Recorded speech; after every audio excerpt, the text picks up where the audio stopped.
Hi everyone, Paul ISM. Welcome to another inbox review. Before we get going today, make sure you subscribe to the channel. Make sure you click the little bell notifications, get notified of all our latest videos. Click the like button and leave a comment.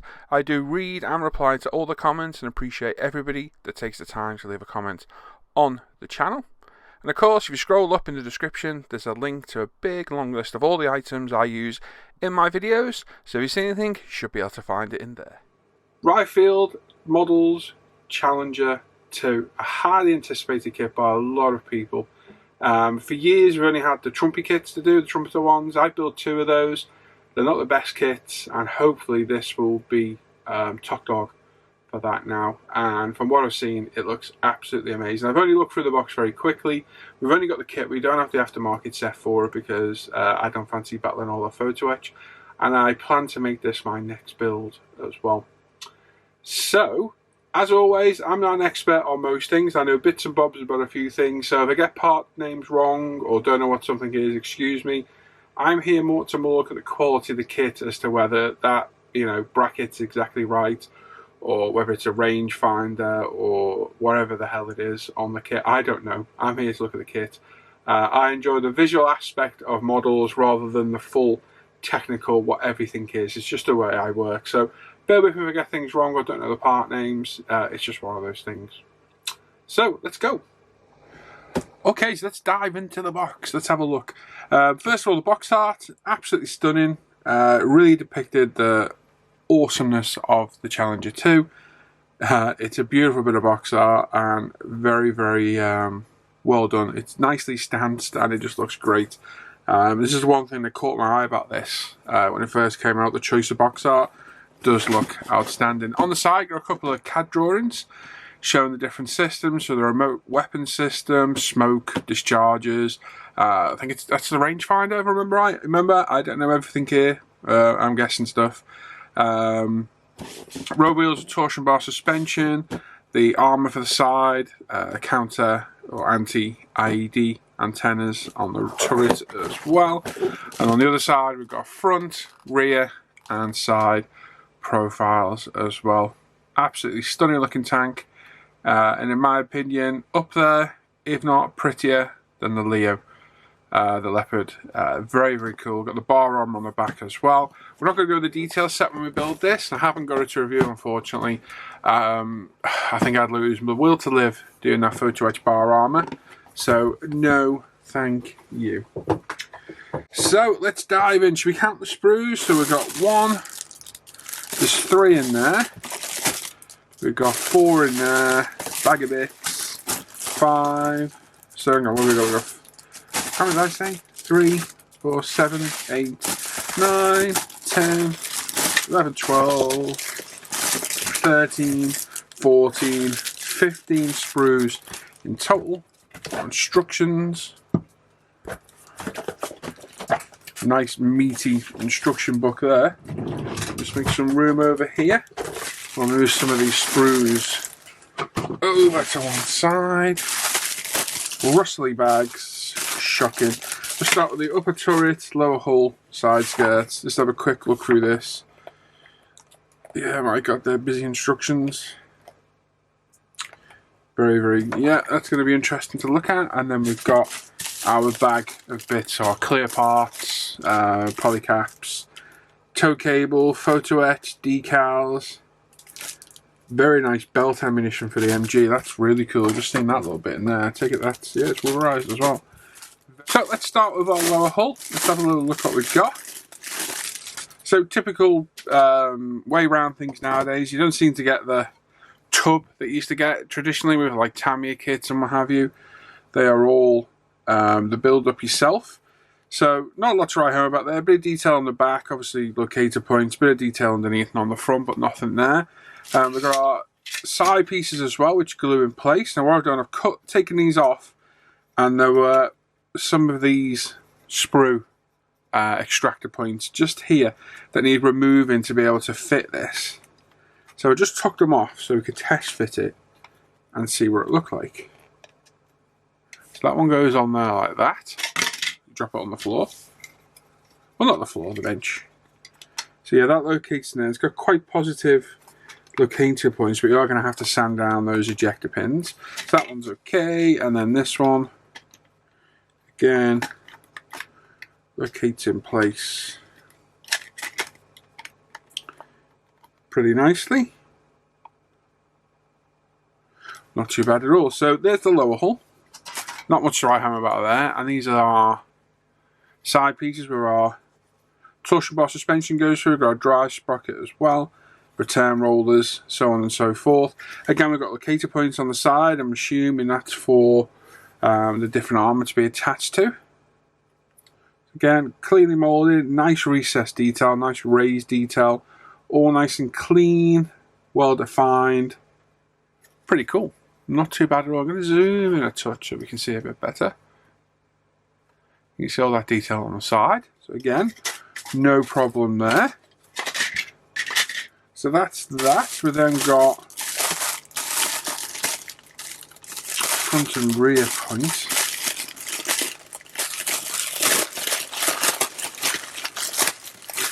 So is this all the turret now? So we've got our rear plate and the lower part of the turret there. So again, underneath, not much to write home about because it is underneath. There is detail, there's recessed and raised detail. So there is a little bit of detail underneath. We've got a cupola there, the rear engine deck cover, not cover, rear back of the tank basically. It's probably got a name, I can't think. It's early in the morning, forgive me. Yeah, nice raised, recessed detail, weld. Yeah, weld marks on there. That's quite cool. It's got some nice detail on there, to be fair. Very nice. And then the upper turret. And I'm guessing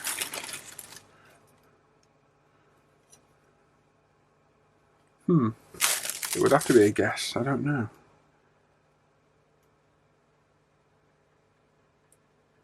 And again, we've got nice raised and recessed detail on there. Panel lines are good, they're not too deep. Really nice. Very cool, no problems there again. Again, you've got these raised ejector pins. Most of them won't be in your way. Take them off, move them out of the way, and you'll be fine. If they are in the way, sand them flat. You won't even have to fill them because they're inside. You'll be all good to go. So yeah, upper surface looks good. Got vision ports, really well made, really well moulded there as well. Nice and thin, not too thick. And the cast markings on the turret as well.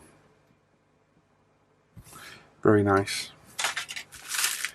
Next bag, we've got small components in no particular order. These, I'm just grabbing them as they were. I do like these bags when they are the resealable type though, although sometimes it can be a problem to find the edge. There we go.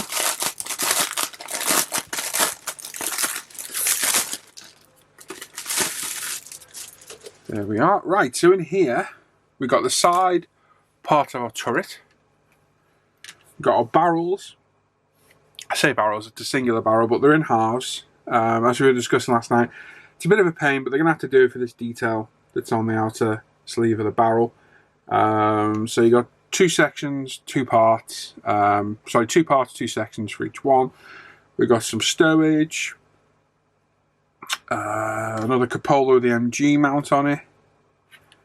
Flexible, I'm assuming that's for the barrel. That must be the rear of the turret. Again, I'm looking at stuff here. I don't particularly know what it is off of it. But what I will make up for with lack of knowledge of the tank is looking at the quality parts, and they are super, super crisp. Like, really, really crisp parts. Move that out of the way because it's grey plastic. It's going to look better on a black background. There we go. So yeah, ultra crisp. Really well moulded. Very, very nice. If we come and have a look at the likes of these jerry cans, you've also got a fuel, is it? And a water one, which is very, very nicely marked. there. So yeah, very, very cool. Nice detail on the barrel as well. So there's one section, there's the other. It's our flexible part just there. Again, really nicely detailed. Lots of nice detail all over this sprue, to be fair. As you can see, loads of little parts, all beautifully crisp. Really, really nice. But also, so we've got tools. Anything and everything on there. It's literally anything and everything. But all nicely moulded. Looks really good. I'm not sure the part count on this. I don't know. I've not really looked at it. It is going to be quite a high part count. Especially with tracks, which we'll get to in a bit. Right, so we've got road wheels. We have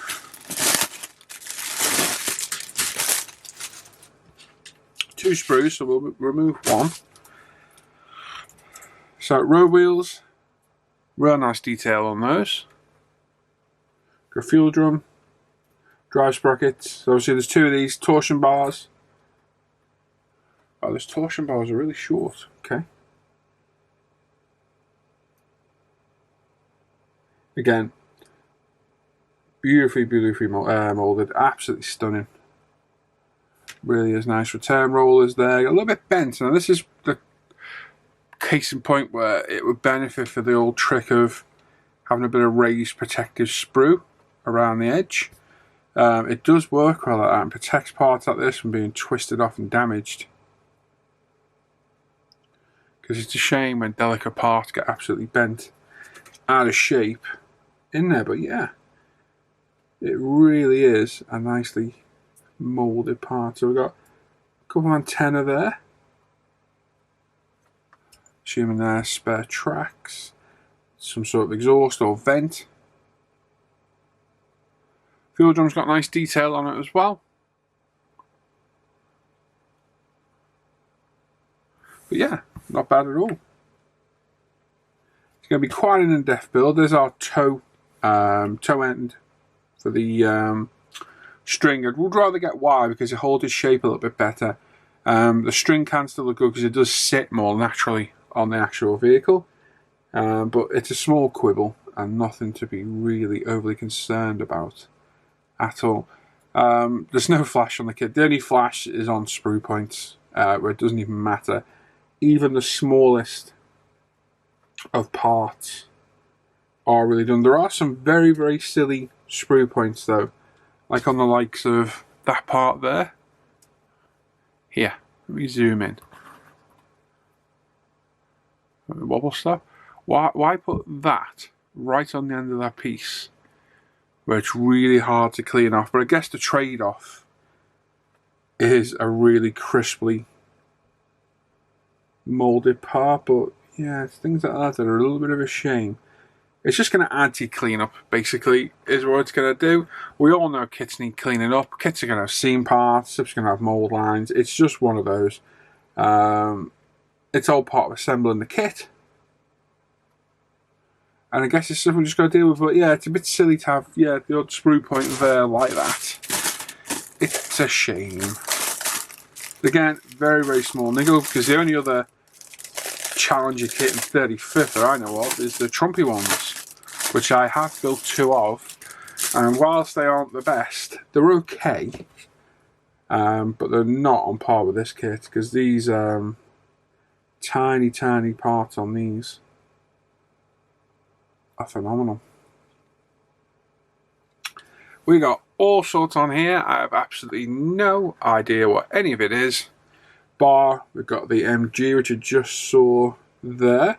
So, is this still a GPMG on these? Is it still the 762 GPMG? It looks like one, although it's not its full-size counterpart, because it's missing, with it being remote operated, it's missing some of its parts, but it looks like a Gympie. And again, a whole range of parts there, beautiful parts like this with nice cast texture on them, raised and recessed detail, really cool. Yes, I can literally spot 2 things on there, but I know what they are. The rest of it, they're just little bits. But again, flawlessly moulded. Now we have our bar armour. Have a look at this. So this is where the Trumpy kit let itself down, because the detail on the bar armour was shocking. This is really nice. So a little look. So there's not a single flaw on that moulding at all. And I'll be honest, a 35th scale, for all the hassle that photo etch is going to be, I don't think it's worth it at all. I think that would do it perfectly adequate. I'm not sure the width. I'm not sure the real life width of the bar armour either. It's going to be about 1 millimetre. Not even half a mil. So 35 times 35 and a half is what? Let me see. 17.5. Yeah, so 1.7 centimetres in real life. I think that's right. I think my maths has worked out right there. I think that's perfect. I don't think you need a detail upset, not just for that bar armour anyway. If you want to do it, fair play to you. I've seen a detail upset. It looks an absolute nightmare. I don't think it needs it. But that is really well moulded, really well detailed. A few clean-up points, but again, for every one of these sprue points, it means the mould's slightly better. That's the way to look at it. There are lots of sprue points on a lot of those. But one of those, we've got the anti-IED. I suppose is it ECM, electronic countermeasures, it must be. Mount for the antennas. We've got a mount there, which I'm assuming is for the remote MG. Got some armour for the turret by the look of it. And again, really nicely made. Yeah, absolutely flawless. Flawless. Very, very nice. I like it a lot. Right, the upper hull. Let's have a look in this. Can find a way in. There it is. Very sneaky. So, that's a big piece of plastic. It's got our engine deck covers, where our grills go, various hinge, I'm assuming the fluid, fuel, I don't know actually what they are. We've got our cupola covers in there. That is very deep in there. There's a step up for that. Very, very deep. I'm going to try that and see how deep that is. See if it fits alright. Nice weld detail on the upper structure as well. Raised recess detail is fantastic. Got an email again. Bing. Yeah, no problems there at all. That is very, very deep, that step in there though. Okay, I'm going to whip that off. And have a little bit of a looky-see. So, let's clean that up.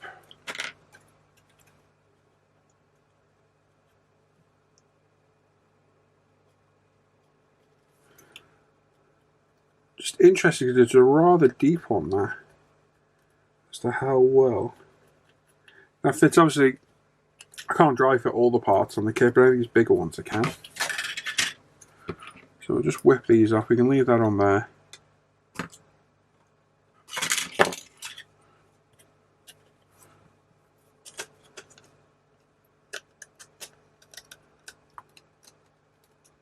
Oof. My God, I had a feeling that was going to be a tight fit. Let's have a little look. Ah, there we go.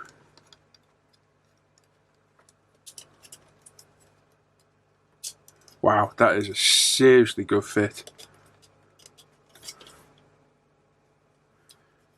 Yes.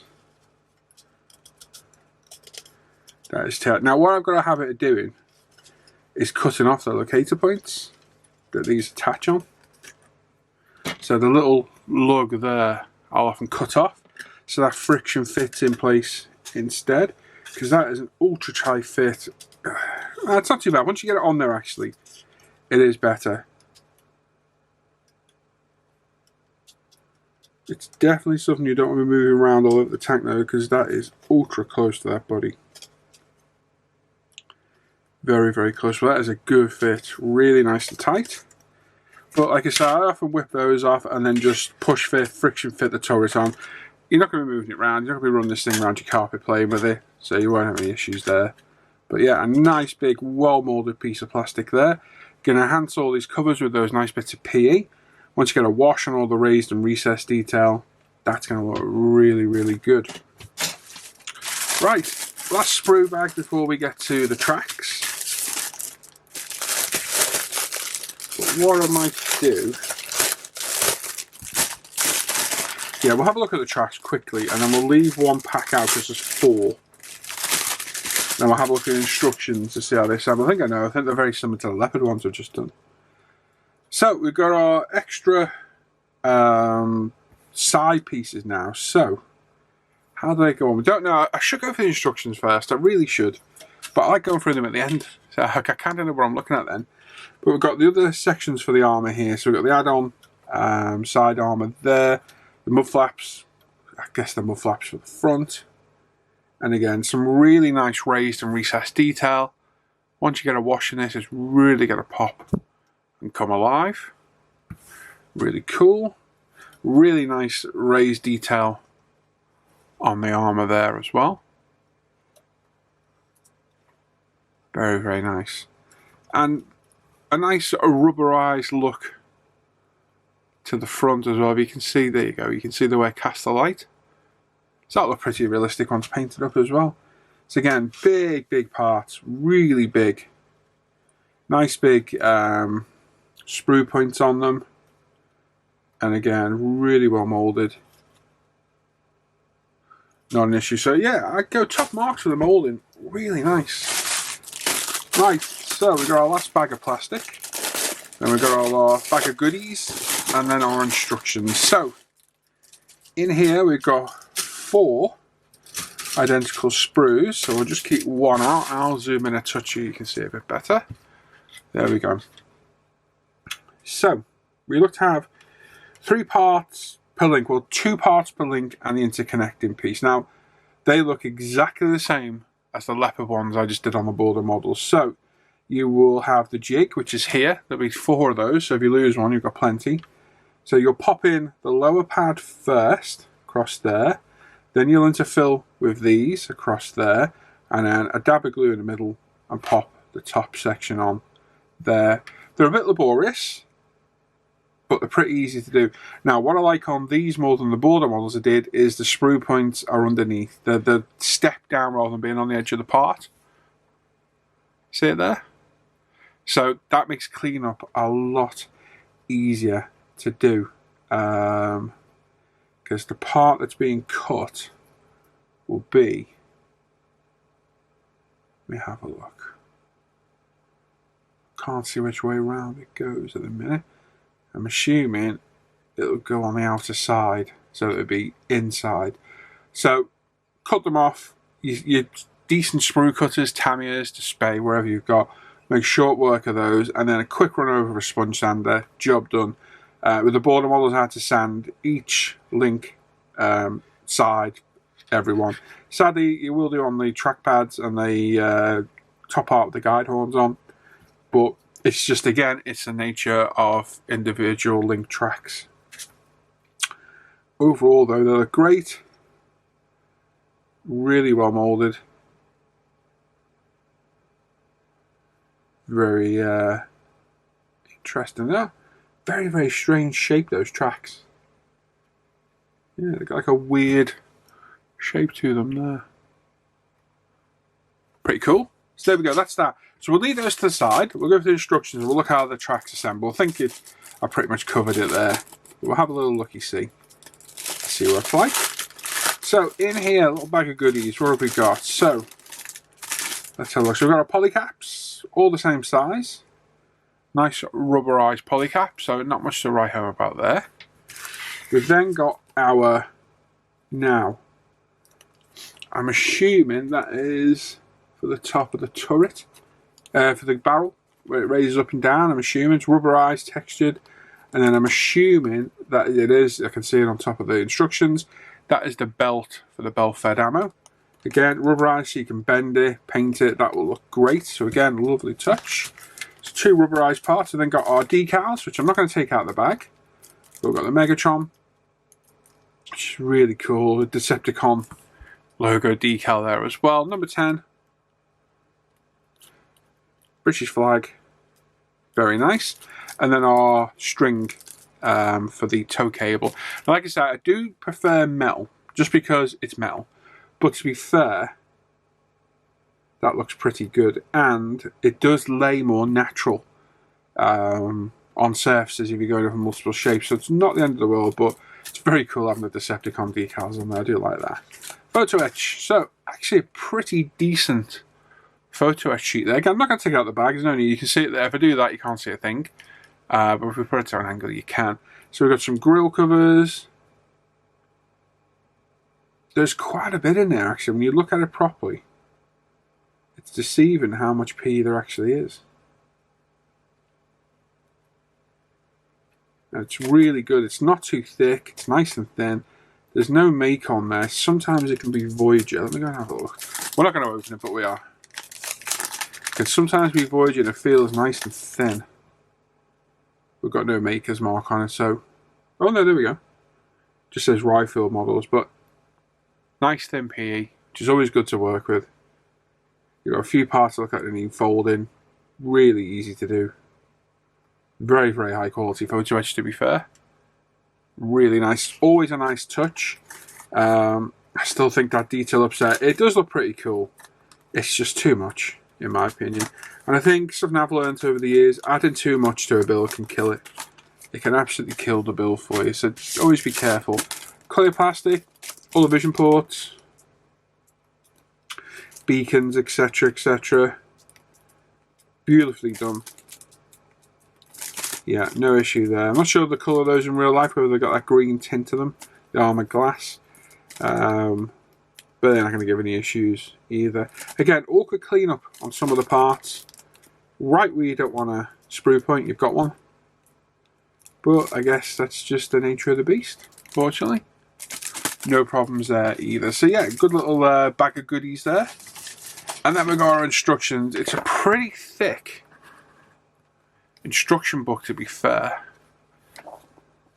So it is 23 pages long. Again, that lovely box art on the front. Assembly icons, giving you all your legends throughout the build. And your caution, don't let children suck on the part or pull the vinyl bag over the head, which is quite self-explanatory really. Don't jump out the window while decaling, don't set yourself on fire while building the kit. Pretty basic common sense advice. You've got the sprue layout there as well, with all the sprues labelled for you nice and clearly all the way through. No problems there. We start with assembly, so we've got our lower hull. That's why the torsion bars are short, because we've got a centre part through the middle. I didn't see that. Got a little bit of drilling to do here and there on the back. These are quite clear and concise. Pretty easy to see. We've got a separate armour plate, I assume, for underneath, where this has been revised over time.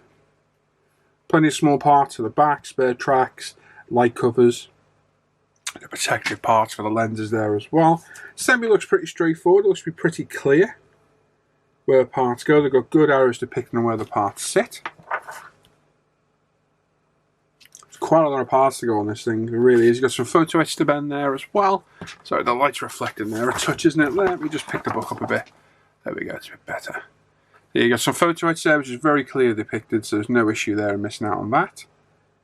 Jerry cans. Water cans as well, assembling those. Torsion bars. No, not torsion bars, sorry. Oh, yes, it is. It is torsion bars. Going in place. So again, lots of parts there. Road wheels. Shouldn't give any issue. Tracks, we'll look at that in a sec. I was right how they go together. Outside and inside.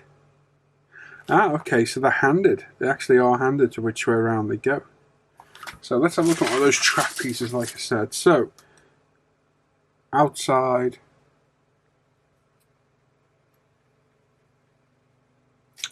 Yeah, they are handed. So, yeah, this part's the outer surface, and then they're handed for each side, so you're going to have to pay attention for that. But there's your little jig on how to assemble. Just like I said, move some parts out of the way.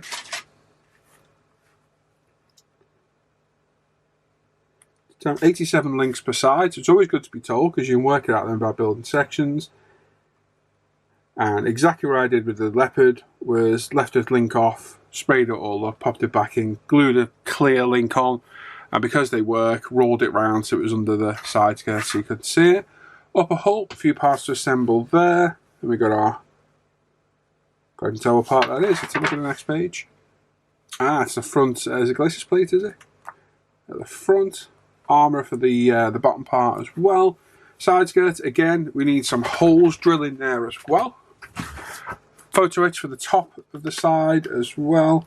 And then building up our armour parts there to go on. Start the bar armour and brackets there.